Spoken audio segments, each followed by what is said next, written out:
Fala galera do Boteco Connection, beleza? Tudo bem com vocês?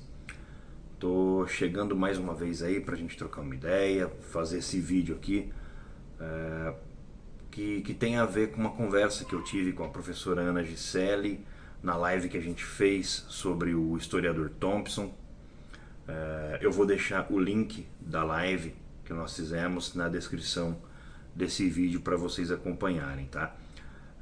Nós conversamos, eu comentei com a professora que eu havia feito um breve vídeo lá na rede vizinha, no Tico-Teco, sobre a Vitória Zaveruca, uma menina que protagonizou uma matéria em 2015 numa revista francesa famosa, a revista Elle, que é uma revista de moda de grande circulação na França. Eu resolvi falar um pouco sobre isso também aqui no YouTube, com foco no papel da mídia ocidental e como ela exaltou essa jovem, né? Mas antes é necessário a gente falar um pouquinho sobre a Vitória Zaveruca, né? E os conflitos ali na Ucrânia antes de entrar nessa questão da mídia, né? Pouco tempo depois do início ali dos conflitos armados, né, entre os ultranacionalistas ucranianos e as minorias russas no pós-Euromaidan, essa revista francesa Elle publicou uma matéria especial sobre a Vitória Zaveruca, né? Essa menina, ela é uma miliciana neonazista de 19 anos, e ela foi apresentada pela revista como a nova Joana d'Arc da Ucrânia e foi enaltecida aí como uma guerreira dos comitês de autodefesa contra o autoritarismo russo, né? A Vitória, na verdade, ela integrava o batalhão de Aidar, que é uma organização paramilitar neonazista financiada e armada com o apoio dos Estados Unidos, tá? E é preciso dizer também que o batalhão foi integrado ao Ministério de Defesa da Ucrânia e está até os dias atuais atuando lá. Esse grupo ele é acusado de cometer diversas atrocidades, né? Diversos crimes de guerra contra a minoria russa da região de Donbass.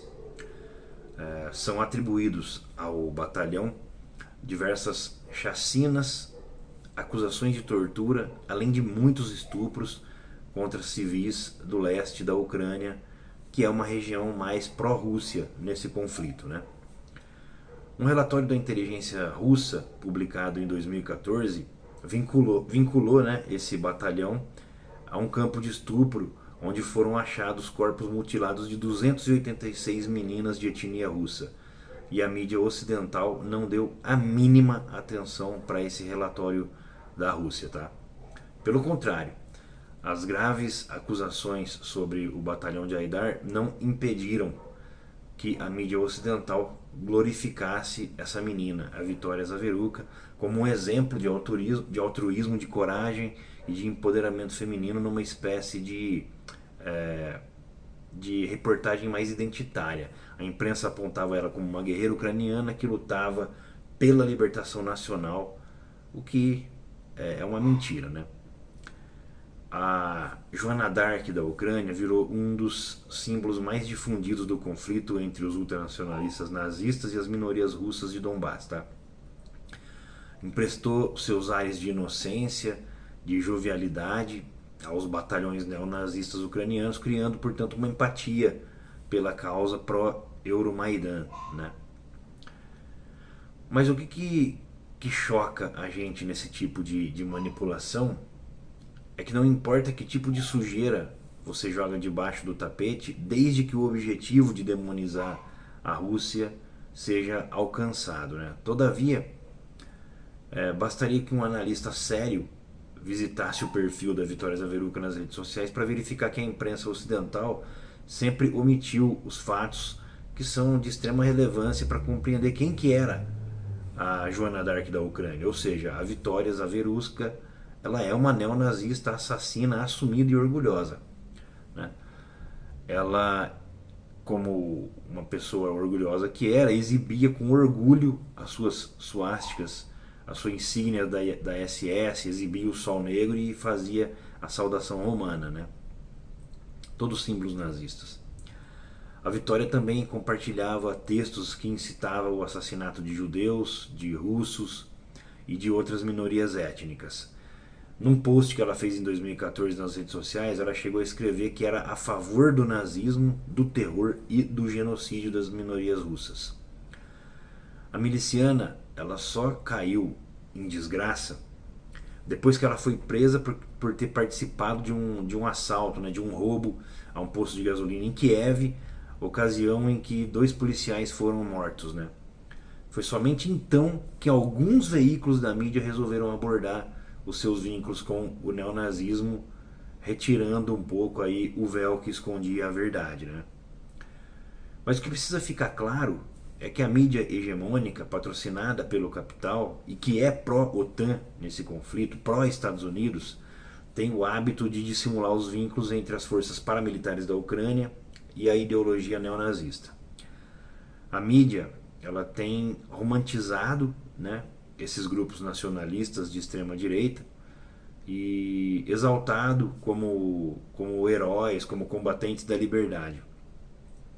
A gente vê isso todo dia na cobertura, uma cobertura superficial do conflito e as diversas camadas, né, de análise.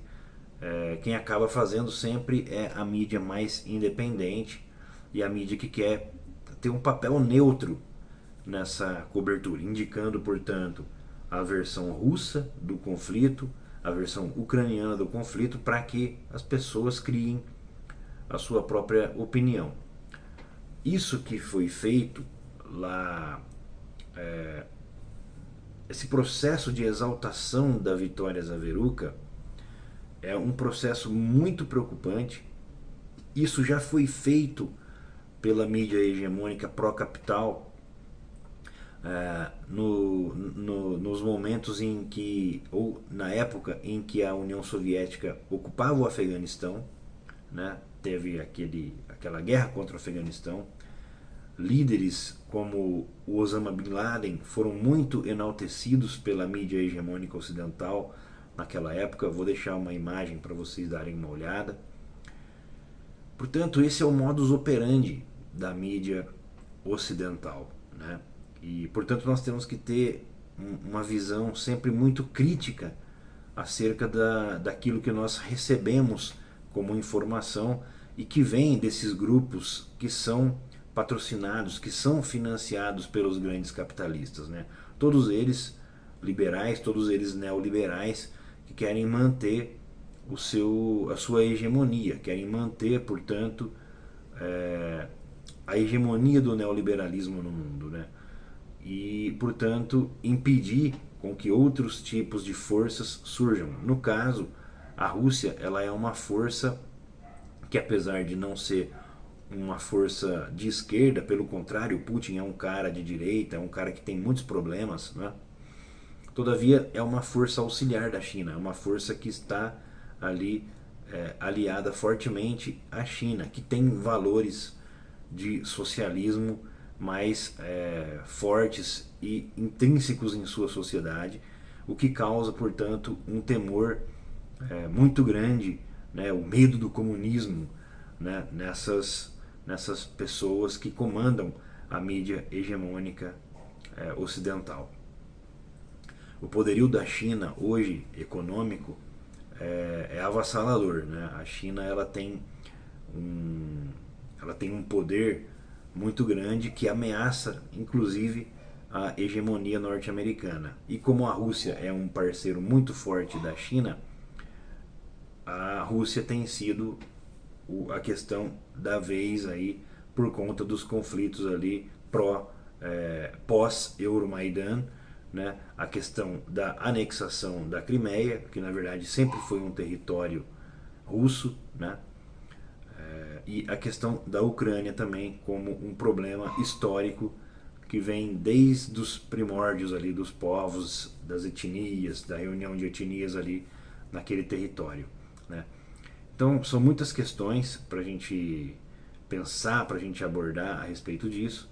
O que precisa ficar claro é que essa construção de heróis, de falsos heróis, que muitas vezes a mídia hegemônica faz, é muito prejudicial à percepção de todas as pessoas sobre qualquer tipo de conflito.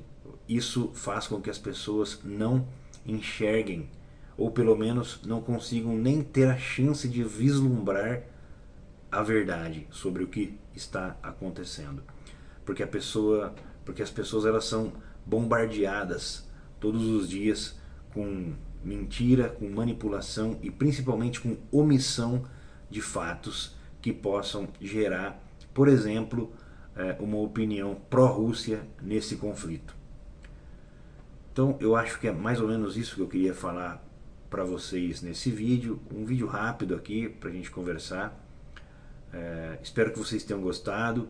Lá no Tico e Teco, o meu vídeo, que é um vídeo de pouco mais de 2 minutos e meio, não chega nem a 3 minutos, já passou das 25 mil visualizações em 3, 4 dias lá no Tico e Teco. E para você ver como que o alcance lá no Tico e Teco é muito maior do que o alcance que eu tenho aqui no YouTube, com a única problemática de que eu não consigo elaborar muito, são vídeos curtos, né? Vídeos de no máximo aí 3 minutos, então você tem que fazer uma argumentação rápida, uma argumentação breve e trazer os principais pontos com imagens, com alguma coisa assim para prender a atenção das pessoas.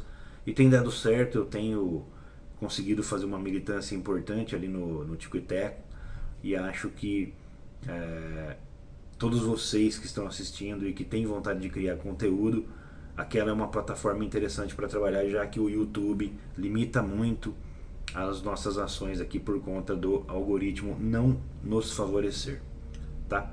Então é isso, pessoal, me sigam por lá, @RafaelBarbaBC, tá bom? Então um grande abraço para todos, é nóis.